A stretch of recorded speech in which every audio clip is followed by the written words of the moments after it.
আসসালামু আলাইকুম বন্ধুরা, আজকে আমি আপনাদের সঙ্গে একটি শিক্ষামূলক ও চমৎকার ঘটনা শেয়ার করব।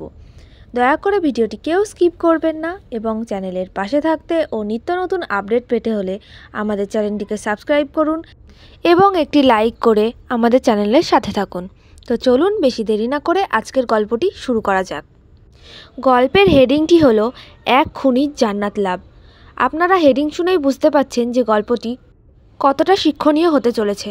তো চলুন শুরু করা যাক। বনি ইসরায়েলের জনৈক ব্যক্তি ৯৯ জন মানুষকে হত্যা করে দুনিয়ার সর্বশ্রেষ্ঠ আলেমের সন্ধান শুরু করল। অতঃপর তাকে একজন খ্রিস্টান পাদ্রির কথা বলা হলে সে তার নিকট এসে বলল যে সে ৯৯ জন ব্যক্তিকে হত্যা করেছে। এমন অবস্থায় তার জন্য কি তওবার কোনো সুযোগ আছে? পাদ্রি বলল নেই। ফলে সে পাদ্রিকেও হত্যা করল। এভাবে তাকে হত্যা করার ফলে ১০০ সংখ্যা পূরণ হলো।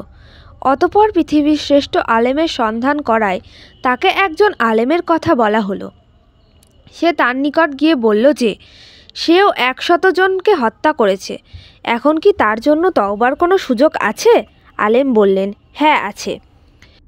তার তওবার মাঝে কিসে প্রতিবন্ধকতা সৃষ্টি করলো? তুমি অমুক জায়গায় চলে যাও, সেখানে কিছু লোক আল্লাহর ইবাদত করছে, তুমিও তাদের সাথে ইবাদত করো, আর তোমার দেশে ফিরে যাবে না, কেননা ওটা খারাপ জায়গা। লোকটি নির্দেশিত জায়গার দিকে চলতে থাকলো। অর্ধেক পথ অতিক্রম করলে তার মৃত্যুর সময় উপস্থিত হলো। সে তার বক্ষদেশ দ্বারা সে স্থানটির দিকে ঘুরে গেল। মৃত্যুর পর রহমত ও আজাবের ফেরেশতা মণ্ডলীর মধ্যে মতবিরোধ দেখা দিল। রহমতের ফেরেশতারা বলল, এ লোকটি নিখাত তওবার মাধ্যমে আল্লাহর দিকে ফিরে এসেছে। পক্ষান্তরে আজাবের ফেরেশতারা বলল, লোকটি তো কখনো কোনো ভালো কাজ করেনি। এমন সময় একজন ফেরেশতা মানুষ রূপ ধারণ করে তাদের নিকট আগমন করলেন। তখন তারা তাকেই এ বিষয়ে সালিস নিযুক্ত করল। তিনি বললেন, তোমরা উভয় দিকেই জায়গার দূরত্ব মেপে দেখো। যে দিকটি নিকটবর্তী হবে সেদিকেরই সে অন্তর্ভুক্ত হবে। আল্লাহ তাআলা সামনের ভূমিকে আদেশ করলেন, তুমি মৃত ব্যক্তির নিকটবর্তী হয়ে যাও, এবং পিছনে ফেলে আসা স্থানটিকে আদেশ করলেন, তুমি দূরে সরে যাও। অতঃপর জায়গার পরিমাপের পর যেদিকের উদ্দেশ্যে সে যাত্রা করেছিল তারা তাকে সেদিকে ১ বিঘত পরিমাণ নিকটবর্তী করে ফেলল।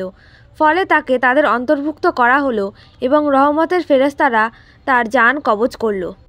আবু সাঈদ খুদরি রাদিয়াল্লাহু তাআলা হতে বর্ণিত বুখারী হাদিস ৩৪৭০, মুসলিম হাদিস ২৭৬৬, মিসকাত হাদিস ২৩২৭, দোয়াসমূহ অধ্যায় ইস্তেগফার ও তওবা অনুচ্ছেদ। এর থেকে এই শিক্ষামূলক গল্পটি নেওয়া হয়েছে। সুন্দর এই গল্পটির মাধ্যমে আল্লাহর রহমতের যে শিক্ষাটি আমরা পাই সেটি হলো, প্রথমত, পাপী যদি পাহাড় পরিমাণও পাপ করে তবুও সে আল্লাহর রহমত থেকে নিরাশ না হয়ে খালেজ অন্তরে তওবা করলে আল্লাহ তাকে ক্ষমা করতে পারেন। যেমন তিনি বলেন, বলো, হে আমার বান্দাগণ, তোমরা যারা নিজেদের প্রতি অবিচার করেছ, আল্লাহর অনুগ্রহ হতে নিরাশ হও না। মহান আল্লাহ আপনার জীবনের সমস্ত পাপ এক নিমেষেই ক্ষমা করে দিতে পারেন। তিনি তো ক্ষমাশীল, পরম দয়ালু। তিনি আরও বলেন, তিনিই তার বান্দাদের তওবা কবুল করেন ও পাপ মোচন করেন, এবং তোমরা যা করো তিনি তা জানেন। দ্বিতীয় নাম্বারটি হলো, মূর্খ ব্যক্তি কোনো সমস্যায় পড়লে কুরআন সুন্নাতের অভিজ্ঞ কোনো আলেমের কাছে জিজ্ঞাসা করে তার সমস্যার সমাধান করে নেবে। মহান আল্লাহ বলেন, যদি তোমরা না জানো তাহলে সুস্পষ্ট দলিল প্রমাণসহ জ্ঞানীদের কাছে জিজ্ঞাসা করো। তৃতীয় নাম্বারটি হলো, কোনো বিষয়ে যথাযথভাবে না জেনে সিদ্ধান্ত নেওয়া যাবে না।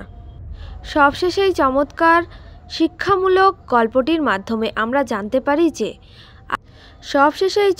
শিক্ষণীয় ভিডিওটির মাধ্যমে আমরা জানতে পারলাম যে কোনো বান্দা যদি পবিত্র হৃদয়ে এবং বিশ্বাসের সাথে আল্লাহর কাছে প্রার্থনা করেন, তাহলে মহান আল্লাহ পরম দয়ালু অসীম দাতা তাকে নিশ্চয় এক নিমেষে ক্ষমা করে দিতে পারেন।